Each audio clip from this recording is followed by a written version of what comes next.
Историята на Бялото братство идва от самото начало на Вселената, но ние тук като малки ученици на това братство, учителя идва и ни докосва по-близко до учението на Христос.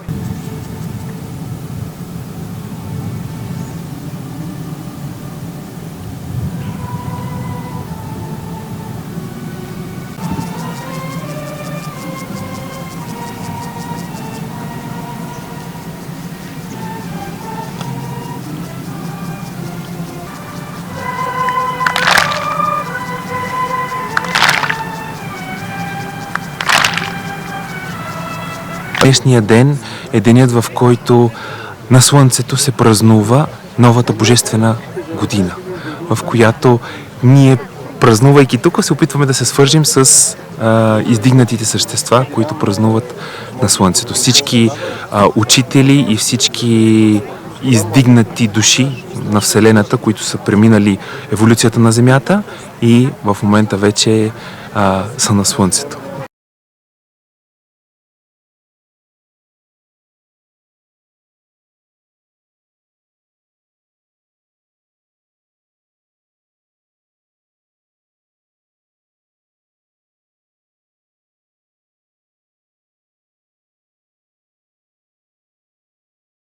Паневритмата за мен е едно свързване на много нива. Свързваме се заедно на физическо ниво, на музикално ниво, със словото на умствено ниво, с космоса и с природата.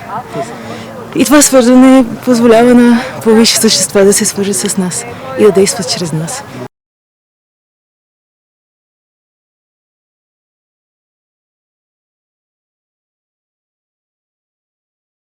It brings me peace, connection with nature, and when I discovered it, it was quite an evidence that it was a music for me and to share with other people with my violin.